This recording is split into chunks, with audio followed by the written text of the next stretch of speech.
European union के part 3 lecture में हम डिस्कस करेंगे इंस्टीट्यूशनल सेटअप जो है यूरोपियन यूनियन के अंदर।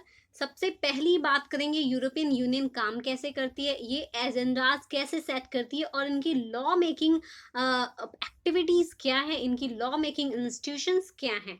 नेक्स्ट बात करेंगे ईयू के मेजर इंस्टीट्यूशंस के, जो भी यूरोपियन यूनियन के अंदर मेजर इंस्टीट्यूशंस काम करते हैं, जैसे कि यूरोपियन यूनियन की parliament, European council, European union की काउंसिल, यूरोपियन कमीशन और यूरोपियन कोर्ट ऑफ जस्टिस।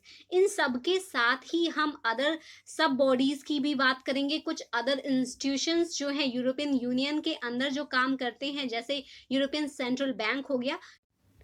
और लास्ट बात करेंगे यूरोपियन यूनियन के बजट की, जो भी उनका अपकमिंग बजट है 2021 से लेकर 2027 तक का, उस बजट की बात करेंगे।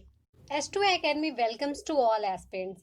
एक नए वीडियो लेक्चर के साथ मैं हूं श्रेया। इस लेक्चर की पीडीएफ आपको S2 एकेडमी के टेलीग्राम चैनल के साथ साथ S2 एकेडमी की वेबसाइट पे भी मिल जाएगी। सारे लिंक्स डिस्क्रिप्शन बॉक्स में दिए गए हैं। बात करेंगे यूरोपियन यूनियन के इंस्टीट्यूशनल सेटअप की, तो सबसे पहले बात करेंगे ये यूरोपियन यूनियन जो है वो काम कैसे करता है। यूरोपियन यूनियन की जो भी मेन प्रायोरिटीज़ होती हैं, जो भी उनकी ब्रॉड प्रायोरिटीज़ होती हैं, उनको सेट करता है यूरोपियन काउंसिल। यूरोपियन काउंसिल के जो मेंबर्स होते हैं वो एक तो नेशनल लीडर्स होते हैं, और बाकी यूरोपियन यूनियन के जो लीडर्स होते हैं उन सब से मिलकर बनता है ये यूरोपियन काउंसिल, और ये प्रायोरिटी सेट करते हैं यूरोपियन यूनियन की। बात करें अगर यूरोपियन पार्लियामेंट में जो भी मेंबर्स होते हैं, जो MEPs हैं, जो भी रिप्रेजेंटेटिव्स हैं, तो इनको डायरेक्टली इलेक्ट किया जाता है यूरोपियन सिटीजन्स के द्वारा। जो भी यूरोपियन यूनियन के अंदर मेंबर कंट्रीज हैं, उनके जो सिटीजन्स हैं वो इलेक्शन में इन यूरोपियन पार्लियामेंट के मेंबर्स को इलेक्ट करते हैं, जिनके जो इंटरेस्ट हैं वो तय किए जाते हैं, प्रमोट किए जाते हैं यूरोपियन कमीशन के द्वारा। यूरोपियन कमीशन जो है उनके मेंबर्स अपॉइंट किए जाते हैं नेशनल गवर्नमेंट्स के द्वारा, और जो ये गवर्नमेंट होती है वो डिफेंड करती है अपनी अपनी कंट्रीज के नेशनल इंटरेस्ट को, जो भी काउंसिल होती है यूरोपियन यूनियन की उसके अंदर। अगर इनके मेन एजेंडाज की बात की जाए तो यूरोपियन काउंसिल जो है वो यूरोपियन यूनियन का ओवरऑल जो पॉलिटिकल डायरेक्शन है, जो भी इनके उनको दिशा निर्देश दिए जाते हैं, वो यूरोपियन काउंसिल है वो काम करती है। लेकिन इनके पास कोई भी अथॉरिटी नहीं होती है किसी भी कानून को पारित करने की, किसी भी लॉ को पास करने की। बात करें अगर लॉज पास करने की, तो ये लॉज जो हैं वो पास किए जाते हैं जो भी प्रेसिडेंट हैं यूरोपियन यूनियन के, और जो भी नेशनल हेड्स हैं, जो भी स्टेट गवर्नमेंट है, जो भी कमीशन जो है यूरोपियन यूनियन का कमीशन है, उनके प्रेसिडेंट हैं, इन सबकी मीटिंग होती है कुछ दिनों के अंदर, और इन्हीं मीटिंग्स में तय किया जाता है कि क्या काम करना है और कैसे काम करना है। और अगर इन मीटिंग्स की बात की जाए तो इन मीटिंग्स का जो टाइम ड्यूरेशन रखा गया है वो प्रत्येक 6 महीने में कम से कम 2 बार तो ऐसी मीटिंग्स ऑर्गेनाइज कराना ज़रूरी है। बात करें अगर यूरोपियन यूनियन के अंदर लॉ मेकिंग की, तो 3 मेन इंस्टीट्यूशंस हैं ईयू के लेजिस्लेशन की। पहला तो है यूरोपियन पार्लियामेंट, दूसरा है काउंसिल ऑफ यूरोपियन यूनियन, और तीसरा है यूरोपियन कमीशन। तो जो ये यूरोपियन कमीशन है वो प्रमोट करता है ऐसे सभी जनरल इंटरेस्ट को जो ईयू के हैं। बात करें यूरोपियन पार्लियामेंट की, तो ये डायरेक्ट रिप्रेजेंट करते हैं सिटीजन्स के इंटरेस्ट को, और ये सिटीजन्स के जो ईयू के सिटीजन्स हैं उन्हीं के द्वारा डायरेक्टली इलेक्टेड होते हैं। यूरोपियन काउंसिल की बात करें, अगर यूरोपियन काउंसिल की बात करें, तो यूरोपियन काउंसिल जो है वो एक तो रिप्रेजेंटेटिव होते हैं गवर्नमेंट के, जो भी इंडिविजुअल मेंबर कंट्रीज हैं ईयू के, और और इस काउंसिल की, ये जो यूरोपियन यूनियन की काउंसिल है, इनकी जो प्रेसिडेंसी होती है कि प्रेसिडेंट कौन होगा इस काउंसिल का, वो भी जो भी मेंबर स्टेट्स हैं उन सबके बीच में रोटेशन होता है। रोटेशन के द्वारा एक स्टेट का मेंबर कोई हेड अभी काउंसिल का प्रेसिडेंट है, तो दूसरा रोटेशन के द्वारा नेक्स्ट टर्म में यूरोपियन काउंसिल जो है उसका प्रेसिडेंट बनेगा। सैद्धांतिक तौर पे अगर देखा जाए तो यूरोपियन यूनियन का जो भी लॉ मेकिंग प्रोसेसिंग है, तो उसमें कमीशन जो होता है, जो ईयू का कमीशन है, वो प्रपोज करता है नए लॉज की, नए कानूनों की, और जो पार्लियामेंट है और जो यूरोपियन यूनियन की काउंसिल है वो उन लॉज को अडॉप्ट करते हैं। और ये कमीशन जो है और जो भी मेंबर कंट्रीज हैं, ये कमीशन को इंश्योर कराती हैं कि जो भी लॉज हैं वो प्रॉपरली अप्लाई किए जाएंगे और इनका इम्प्लीमेंटेशन जो है वो प्रॉपरली किया जाएगा। अगर इन शॉर्ट हम बात करें अलग से यूरोपियन काउंसिल और कोर्ट ऑफ जस्टिस की, तो यूरोपियन काउंसिल जो है वो स्ट्रेटेजिक पॉलिटिकल डिसीजंस लेती है, जबकि कोर्ट ऑफ जस्टिस जो है, जो यूरोपियन यूनियन के अंदर जो जस्टिस के लिए एक कोर्ट बनाया गया है, उसका काम है judicial control of European law. Next, अब हम यहाँ पे देखेंगे यूरोपियन यूनियन के अंदर जो भी इंस्टीट्यूशंस होती हैं, जो भी बॉडीज होती हैं, वो मोटे तौर पे क्या काम करती हैं, ब्रीफ में यहाँ समझेंगे, फिर एक एक करके सबको डिटेल में हम यहाँ पे समझेंगे। सबसे पहले जो भी यूरोपियन यूनियन है उनके जितनी भी मेंबर्स हैं, जैसे कि उनके 27 मेंबर्स हैं, 27 कंट्रीज हैं, तो जो भी मेंबर कंट्रीज हैं उन सभी के एक एक नेशनल गवर्नमेंट्स होंगे। उन नेशनल गवर्नमेंट्स में एक कोई हेड होगा, जो भी हेड होगा गवर्नमेंट का। उन सभी देशों में, उन सभी मेंबर कंट्रीज में एक नेशनल पार्लियामेंट होगी, ठीक है। और अगर बात करें यूरोपियन यूनियन की, तो यूरोपियन यूनियन की जो मेजर बॉडीज हैं उनके रूप में है यूरोपियन पार्लियामेंट। यूरोपियन पार्लियामेंट जो है वो इलेक्टेड होती है यूरोपियन यूनियन के जो भी मेंबर कंट्रीज हैं उनके सिटीजन्स के द्वारा, उनके प्रेसिडेंट एक इलेक्ट होंगे। वो काम करेंगे, जो भी लेजिस्लेशन काम होगा, जो भी विधायी कार्य होगा यूरोपियन यूनियन का, वो कार्य ये देखेंगे यूरोपियन पार्लियामेंट। एक होगी यूरोपियन कमीशन। यूरोपियन कमीशन जो है वो एक तो लेजिस्लेशन के लिए भी रिस्पॉन्सिबल होगी, जो भी यूरोपियन यूनियन का विधायी कार्य है, साथ ही साथ एग्जीक्यूटिव वर्क जो होगा वो भी यूरोपियन कमीशन ही देखेगी। यूरोपियन कमीशन जो है वो यूरोपियन यूनियन की कार्यपालिका के रूप में काम करती है। इनका भी एक प्रेसिडेंट होगा। अगर करेंटली बात करें यूरोपियन कमीशन की प्रेसिडेंट की, तो वो हैं उर्सुला वॉन डेर लेयन, तो ये काम कर रही हैं एज अ प्रेसिडेंट। और एक इतर बॉडी होती है यूरोपियन यूनियन की, जो एक हेड बॉडी ही है, वो है यूरोपियन काउंसिल। यूरोपियन काउंसिल जो है उसमें भी एक प्रेसिडेंट होते हैं। और यूरोपियन काउंसिल क्या काम करती है, यूरोपियन यूनियन की जो काउंसिल है उनको गाइडलाइंस प्रोवाइड कराती है। यूरोपियन यूनियन की एक अलग काउंसिल होती है जो कि जो भी कार्य करती है, जो भी पॉलिसी मेकिंग करती है या फिर पॉलिसीज का इम्प्लीमेंटेशन करती है, तो वो यूरोपियन काउंसिल के गाइडलाइंस के ऊपर ही काम करती है। तो इन ये सारी तो मेजर बॉडीज हो गई, European parliament, commission, European council. और एक होती है काउंसिल ऑफ मिनिस्टर्स। ये जो काउंसिल ऑफ मिनिस्टर्स है उसी को हम कह रहे हैं यूरोपियन यूनियन की काउंसिल, जिसमें कि सभी जो भी मेंबर कंट्रीज हैं उनके जो गवर्नमेंट के मिनिस्टर्स हैं उसमें वो मेंबर्स होते हैं। तो ये मोटा मोटा मेजर इंस्टीट्यूशंस हो गए। और इससे इतर एक तो होता है यूरोपियन कोर्ट ऑफ जस्टिस, जो कि वहाँ की जुडिशरी काम को देखता है यूरोपियन यूनियन के अंदर, और उनके अंदर जो भी लॉज होंगे वो इम्प्लीमेंट करने का काम, सॉरी, लॉज बनाने का काम जो है ये इनका होगा। उसको प्रपोज करने का काम, कौन से लॉज बनने चाहिए, इनका होगा, कोर्ट ऑफ जस्टिस का। साथ ही साथ ये सभी मेंबर कंट्रीज को ये इंश्योर करेंगे कि सारे जो यूरोपियन यूनियन के देश हैं एक दूसरे के साथ कानूनी रूप से, विधिक रूप से जुड़े हुए हैं, और उसी कानूनी कानून के अंतर्गत ही एक दूसरे के साथ व्यवहार करेंगे। और नेक्स्ट बात आती है जो अदर बॉडीज के रूप में अगर हम देखें, तो एक है यूरोपियन सेंट्रल बैंक, जो कि फाइनेंशियली सपोर्ट करता है जो भी स्मॉल इंडस्ट्रीज हैं यूरोपियन यूनियन कंट्रीज के अंदर, उनको एक फंड प्रोवाइड कराता है उनके डेवलपमेंट के लिए। और एक है यूरोपियन कोर्ट ऑफ ऑडिटर्स, जो फाइनेंशियल जो भी एक्टिविटीज हैं उनको चेक एंड बैलेंस करने का काम करती है। तो नेक्स्ट हम सारे इंस्टीट्यूशंस को डिटेल में समझते हैं। अब नेक्स्ट हम इंस्टीट्यूशंस ऑफ ईयू को अच्छे से देख लेंगे कि यूरोपियन यूनियन के जो भी इंस्टीट्यूशंस हैं अलग अलग से, वो उनका काम क्या है, उनके मेंबर्स कैसे हैं, उनका रोल क्या है, उनका एस्टैब्लिशमेंट और उनका लोकेशन क्या क्या है। तो यूरोपियन पार्लियामेंट की बात करेंगे सबसे पहले। यूरोपियन पार्लियामेंट जो है वो डायरेक्टली इलेक्टेड ईयू के जो मेंबर कंट्रीज हैं उनके सिटीजन्स के द्वारा डायरेक्टली इलेक्टेड होते हैं यूरोपियन पार्लियामेंट के मेंबर्स, जो कि लेजिस्लेटिव, सुपरवाइजरी और बजटरी रिस्पॉन्सिबिलिटीज इनके पास होती हैं। अगर बात करें मेंबर्स की कि यूरोपियन पार्लियामेंट में कितने मेंबर्स होते हैं, तो 705 मेंबर्स होते हैं।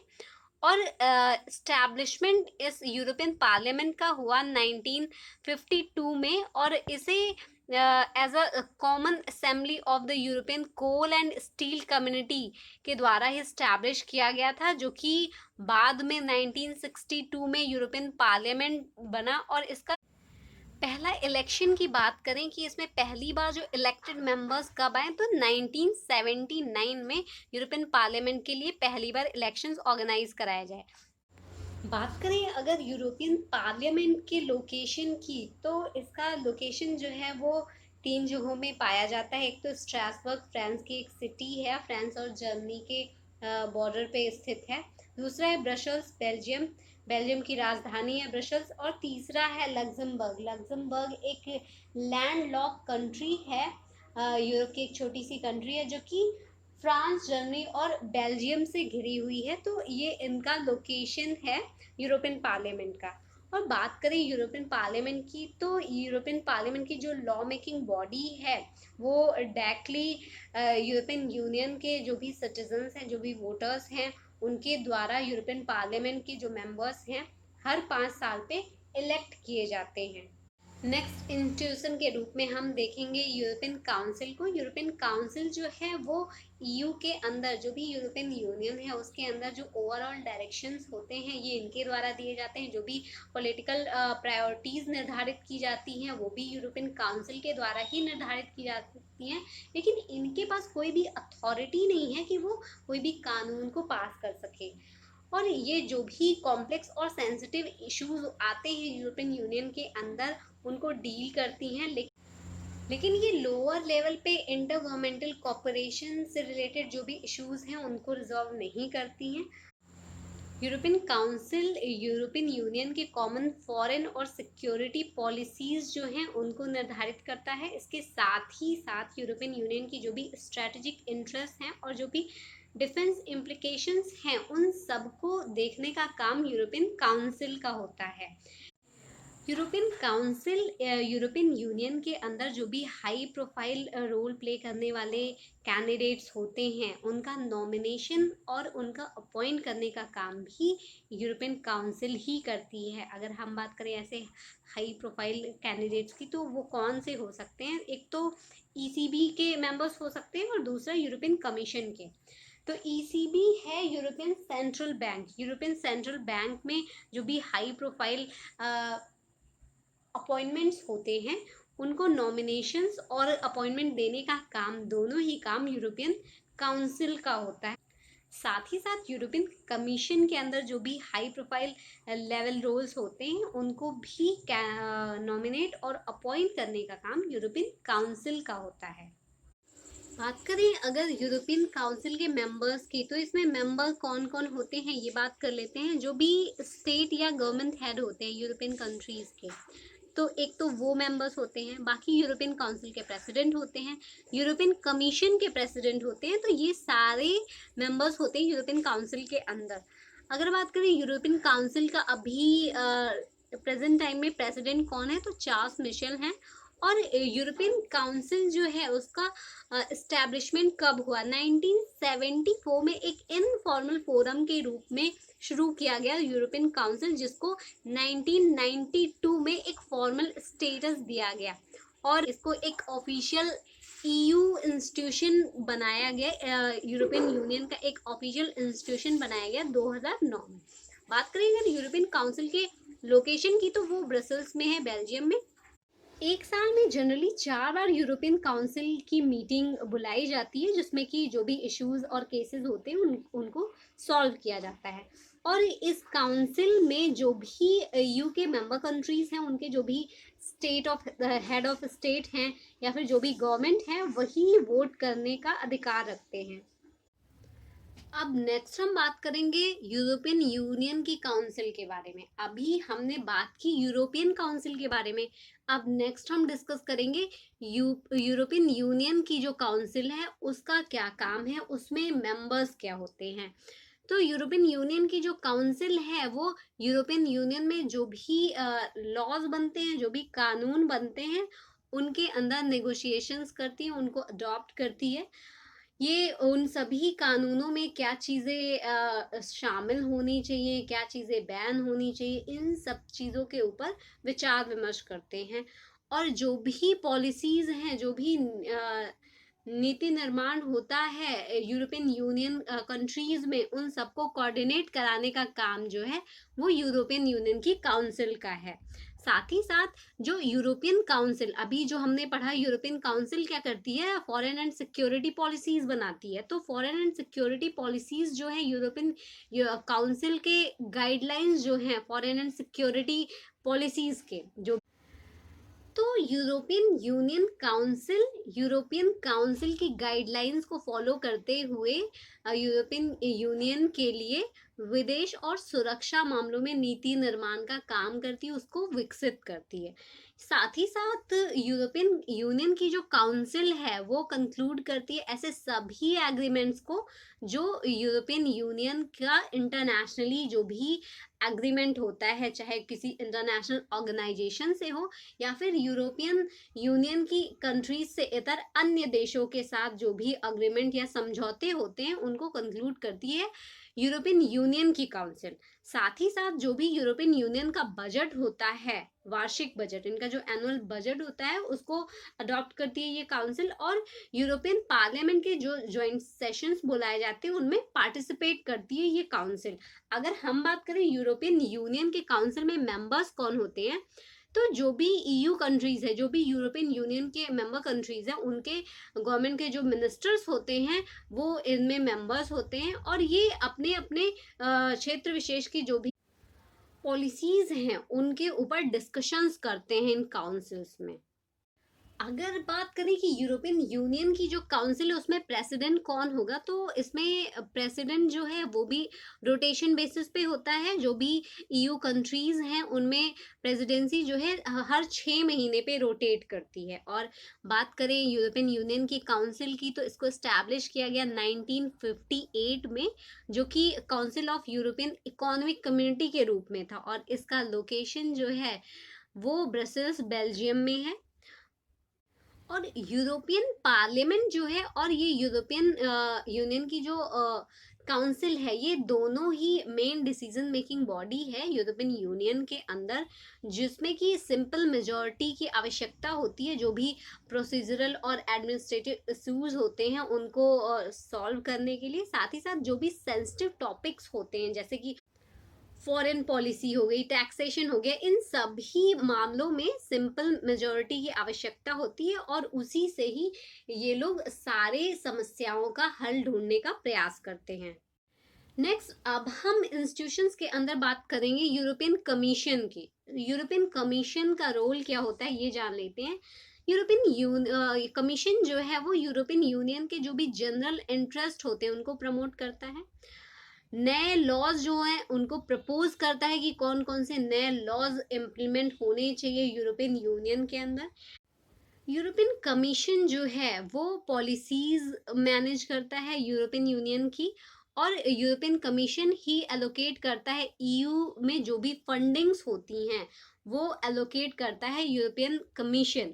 और ये जो भी यूरोपियन यूनियन के लॉ होते हैं उनको इन्फोर्स कराता है, उनको लागू कराने का काम करता है। साथ ही साथ ये रिप्रेजेंट करता है ईयू को इंटरनेशनली। जो भी इंटरनेशनल ऑर्गेनाइजेशंस हैं या फिर जो भी इंटरनेशनल समिट्स हैं, तो उनमें यूरोपियन यूनियन का रिप्रेजेंटेटिव कौन होता है, यूरोपियन कमीशन यूरोपियन यूनियन को रिप्रेजेंट करता है। यूरोपियन कमीशन के अंदर जो मेंबर्स होते हैं, तो यूरोपियन यूनियन की जो मेंबर कंट्रीज हैं, उन सभी कंट्रीज में, प्रत्येक कंट्रीज में से एक एक कमिश्नर जो होते हैं, उनकी टीम्स बनाई जाती है, जो कि यूरोपियन कमीशन के अंदर मेंबर होते हैं। बात करें यूरोपियन कमीशन के प्रेसिडेंट की, तो वहाँ की प्रेसिडेंट अभी हैं उर्सुला वॉन डेर लेयन। और एस्टैब्लिशमेंट की बात करें कि यूरोपियन यूनियन का एस्टैब्लिशमेंट कब हुआ, तो पहली बार 1958 में इसको स्थापित किया गया, और इसका लोकेशन जो है ब्रसल्स बेल्जियम में है। बात करें यूरोपियन कमीशन की, तो यूरोपियन कमीशन यूरोपियन यूनियन के अंदर राजनीतिक रूप से स्वतंत्र एग्जीक्यूटिव शाखा के रूप में काम करती है। जो भी कार्यपालिका होती है, वो यूरोपियन कमीशन के रूप में काम करती है। यूरोपियन कमीशन जो है वो यूरोपियन यूनियन के अंदर कार्यपालिका के रूप में काम करता है। यूरोपियन कमीशन एक अकेली ऐसी संस्था है जो रिस्पॉन्सिबल होती है, जो भी प्रपोजल्स हैं, न्यू यूरोपियन लेजिस्लेशन, जो भी विधायी कार्यों से रिलेटेड जो भी प्रपोजल्स हैं, उनके लिए रिस्पॉन्सिबल होता है ये यूरोपियन कमीशन। और ये यूरोपियन पार्लियामेंट और यूरोपियन यूनियन की जो काउंसिल है, उसके अंदर सभी डिसीजंस को इम्प्लीमेंट कराता है। इसके अंदर 27 कमिश्नर होते हैं। जब भी अभी हमने पहले ही बात की कि जो भी मेंबर कंट्रीज हैं, उन सब से एक एक मेंबर होते हैं इस पूरी टीम में। तो 27 मेंबर्स हैं यूरोपियन यूनियन के अंदर, तो 27 कमिश्नर यहाँ पे काम करेंगे यूरोपियन कमीशन के अंदर। क्योंकि ये कमीशन है, तो इसमें नाम प्रोवाइड किया गया है कि 27 कमिश्नर होंगे। और ये यूरोपियन कमीशन के जो प्रेसिडेंट हैं, वो लीड करेंगे इनको, वो हेड करेंगे। और जो भी पॉलिसी एरिया है, उसके लिए भी यही रिस्पॉन्सिबल होंगे डिसीजंस लेने के लिए। और बात करें यूरोपियन कमीशन के अंदर प्रेसिडेंट के इलेक्शन की, तो ये इलेक्शन जो है वो majority of members European parliament के यही इलेक्ट करते हैं यूरोपियन कमीशन के प्रेसिडेंट को। नेक्स्ट डिस्कस करेंगे कोर्ट ऑफ जस्टिस जो है यूरोपियन यूनियन की, CJEU। तो वो क्या काम करती है, उसमें मेंबर्स क्या हैं, उसकी एस्टैब्लिशमेंट कब हुई और उसका लोकेशन कहाँ है। सबसे पहले बात करेंगे यूरोपियन यूनियन की जो कोर्ट ऑफ जस्टिस है, इनका रोल क्या होता है। ये इंश्योर करते हैं यूरोपियन यूनियन को लॉ के मामले में, कानूनी मामले में ये श्योरिटी देते हैं कि जो भी लॉ का इंटरप्रेशन है और जो भी अप्लाई किए जाएंगे, जो भी लॉज यूरोपियन यूनियन की प्रत्येक कंट्री में, जो भी मेंबर कंट्रीज होंगी, तो उसमें जो कंट्रीज हैं और जो EU के इंस्टीट्यूशंस हैं, वो सभी एक दूसरे के साथ यूरोपियन यूनियन के जो कानून है उसके द्वारा बंधे हुए होंगे, उनके अनुसार जो है अपने कामों को आगे बढ़ाएंगे, अपने कार्यों को संचालित करेंगे। बात करेंगे यूरोपियन कोर्ट ऑफ जस्टिस में मेंबर्स की, तो कोर्ट ऑफ जस्टिस में एक एक जज होते हैं EU के प्रत्येक कंट्री से। और इसमें इसका एक प्लस पॉइंट क्या है, इसमें 11 एडवोकेट जनरल्स भी होते हैं। और जो जो जनरल कोर्ट होती है, ये तो कोर्ट ऑफ जस्टिस की बात हो गई, जो जनरल कोर्ट होती है उसमें दो दो जजेस होते हैं EU के प्रत्येक कंट्री से। और ये कोर्ट ऑफ जस्टिस जैसी संस्था यूरोपियन यूनियन के अंदर स्टैब्लिश की गई 1952 में। और ये कोर्ट ऑफ जस्टिस जो है वो लोकेट करता है लग्जमबर्ग में। लग्जमबर्ग का लोकेशन हमने पहले ही आपको बता दिया है, एक छोटी सी कंट्री है। नेक्स्ट अब हम बात करेंगे यूरोपियन यूनियन की जो अदर कॉन्स्टिट्यूशंस हैं, जो अदर बॉडीज हैं, वो क्या काम करती हैं। तो सबसे पहली बात हम ये कर लेते हैं, जो यूरोपियन यूनियन की कंट्रीज हैं, उनके जो भी प्रेसिडेंट या प्राइम मिनिस्टर्स हैं, वो विभिन्न संधियों के तहत एक दूसरे के साथ रहने के लिए, और EU का जो पार्लियामेंट है, जो भी संसद है यूरोपियन यूनियन की, उन सब में जो भी लॉ मेकिंग्स हैं, जो भी पॉलिसी मेकिंग्स हैं, उन सब में एक साथ काम करने के लिए विभिन्न संधियों के द्वारा ये रेटिफाई किया है कि हम साथ साथ काम करेंगे, इस बात की उन्होंने पुष्टि की है। बात करें अगर अदर इंस्टीट्यूशंस की, तो EU के अंदर बहुत सारे अदर इंस्टीट्यूशंस हैं, अदर इंटरनल बॉडीज हैं, इंस्टीट्यूशनल बॉडीज हैं, जो कि अलग अलग रोल्स प्ले करते हैं, स्पेशलाइज रोल प्ले करते हैं। अगर जैसे कि बात करते हैं कोर्ट ऑफ जस्टिस जो है EU का, तो वो यूरोपियन लॉ को के मामले में काम करता है। बात करें अगर कोर्ट ऑफ ऑडिटर्स की, तो ये फिनेंशियल जो एक्टिविटीज हैं EU की, उसको चेक एंड बैलेंस करता है। बात करें यूरोपियन सेंट्रल बैंक ईसीबी की, तो ये रिस्पॉन्सिबल होता है जो भी मॉनेटरी पॉलिसी है यूरोप के अंदर, तो उसको यूरोपियन सेंट्रल बैंक देखता है। यूरोपियन एक्सटर्नल एक्शन सर्विसेज की अगर बात करें, तो ये जो हाई रिप्रेजेंटेटिव्स हैं, ये यूनियन काम करते हैं फॉरेन अफेयर्स और सिक्योरिटी पॉलिसीज को लेकर। यूरोपियन यूनियन की अदर इंस्टीट्यूशंस और बॉडीज़ को देखें तो उसमें एक European economic and social committee भी है, जो कि सिविल सोसाइटी को रिप्रेजेंट करती है। जो भी एम्प्लॉयर्स और एम्प्लॉई हैं यूरोपियन यूनियन कंट्रीज़ के अंदर, उनको रिप्रेजेंट करती है। European Committee of the Regions हैं, जो रिप्रेजेंट करते हैं जो भी लोकल और रीजनल अथॉरिटीज़ हैं उनको।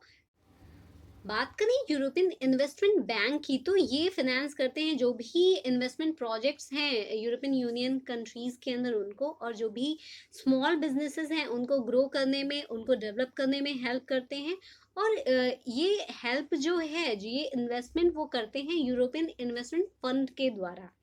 बात करेंगे यूरोपियन ऑम्बुड्समैन की, तो ये इन्वेस्टिगेट करते हैं जो भी कंप्लेंट्स होती हैं मैल एडमिनिस्ट्रेशन के रिगार्डिंग, या फिर जो भी यूरोपियन यूनियन के इंस्टीट्यूशन हैं, जो भी उनकी बॉडीज़ हैं, उनकी जो भी कंप्लेंट्स हैं, तो वो यूरोपियन ऑम्बुड्समैन या लोकपाल जो होते हैं, वो उनको इन्वेस्टिगेट करते हैं ऐसी कंप्लेंट्स को। नेक्स्ट बात करेंगे यूरोपियन डेटा प्रोटेक्शन सुपरवाइजर्स की।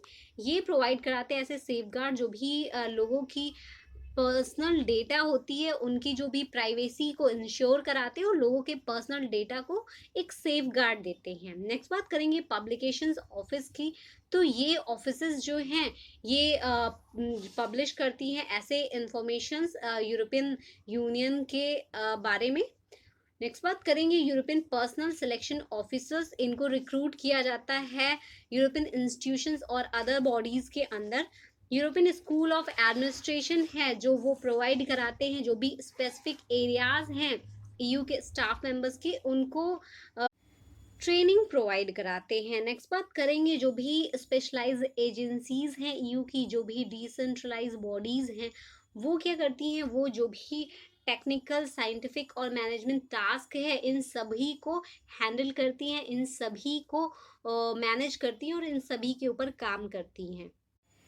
नेक्स्ट बात करेंगे यूरोपियन यूनियन के बजट के बारे में। इनका जो अपकमिंग बजट है 2021 से लेकर के 2027 तक का, 2021 से 27 के बीच का इनका जो बजट होगा, वो टोटल बजट होगा 2066 बिलियन डॉलर का। तो इतना बजट है इनका, जो कि दो पार्ट में होगा। एक तो मल्टी एनुअल फाइनेंशियल फ्रेमवर्क के लिए, एमएफएफ के लिए इनका 7 साल का ये बजट दिया है ईयू का, उसमें 1260 बिलियन डॉलर के रूप में है। और दूसरा जो है 859 बिलियन डॉलर, 859 बिलियन डॉलर का इन्होंने NGEU, next generation European Union budget जो दिया है, वो कोविड-19 रिकवरी पैकेज के रूप में हम देख सकते हैं, ये येलो वाला जो पार्ट है। तो ये यूरोपियन यूनियन का ओवरऑल बजट है 2021 से 2027 तक का। तो ये रहा आज का लेक्चर। इस लेक्चर की पीडीएफ आपको टेलीग्राम चैनल पे मिल जाएगी। एस्ट्रो एकेडमी के टेलीग्राम चैनल का लिंक नीचे डिस्क्रिप्शन बॉक्स में दिया गया है।